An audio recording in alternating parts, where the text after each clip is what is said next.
తెలంగాణ రాష్ట్రంలో నూతనంగా ఎన్నుకోబడ్డ సర్పంచులందరికీ నమస్కారం. అదేవిధంగా వార్డు మెంబర్లకు కూడా నమస్కారం తెలియజేస్తున్నాను. అయితే ఒక ప్రజాప్రతినిధి జనాలలో ఏ విధంగా ఉండాలి, మళ్ళీ నువ్వు ఒకవేళ మళ్ళీ ప్రజాప్రతినిధి కావాలంటే నువ్వేం చేయాలి అనే విధానంతో ఈ వీడియోని చేస్తున్నాను.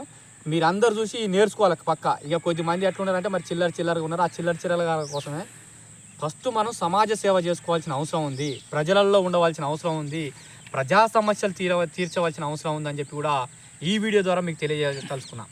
తెలంగాణ రాష్ట్రంలో 12,600 చిల్లర గ్రామాల్లో ఇలా సర్పంచ్గా గెలుచుకున్నారు. సరే, ఇలా బహుజనవాదం ఎక్కువ పనిచేసింది, బీసీ వాదం పనిచేసింది.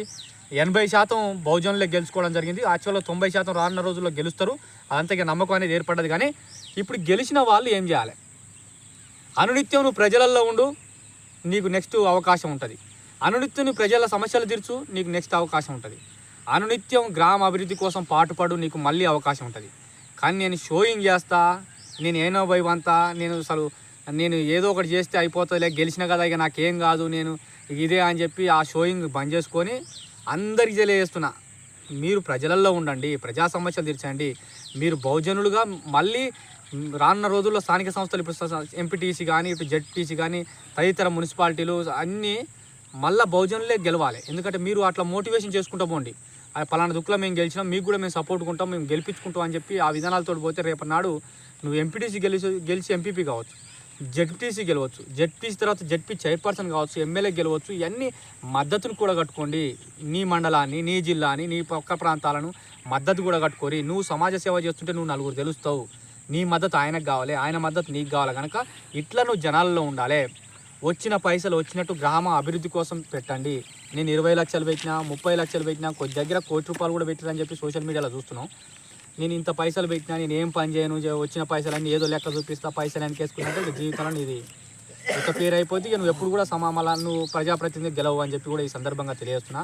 నేను బహుజన మిత్రులకు నేను ప్రత్యేకంగా తెలియజేస్తున్నా ఏంటంటే, మీరు మళ్ళీ గెలవాలంటే నువ్వు ఏడైతే గెలిచిన ఆ ప్రాంతంలో నీ ఫోటో ప్రతి ఇంట్లో ఉండాలంటే నువ్వు వచ్చిన గవర్నమెంట్ నుంచి వచ్చిన పైసా ప్రతి రూపాయి నువ్వు గ్రామం కోసం, అభివృద్ధి కోసం, యువత కోసం, అక్కడున్న స్కూల్ కోసం, విద్యార్థుల కోసం నువ్వు కేటాయించినట్లయితే చిరకాలం నిన్ను గుర్తుపెట్టుకుంటారు. శాశ్వతంగా నీ ఫోటో వాళ్ళ ఇంట్లో పెట్టుకుంటారు.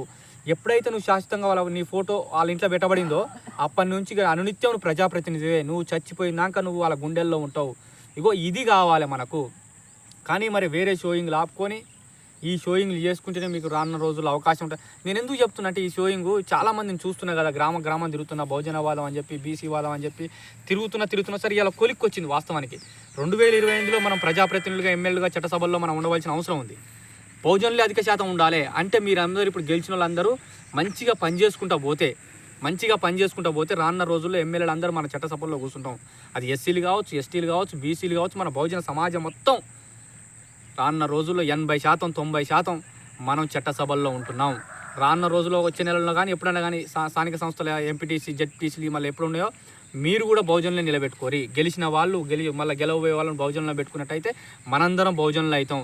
సర్పంచ్ బహుజనుడే, ఎంపీటీసీ బహుజనుడే, ఎంపీపీ బహుజనుడే, జెడ్పీటీసీ బహుజనుడే, జెడ్పీ చైర్పర్సన్ బహుజనుడే. ఇక మరి ఎమ్మెల్యే ఎవరు ఉంటారు? బహుజనుడే కదా.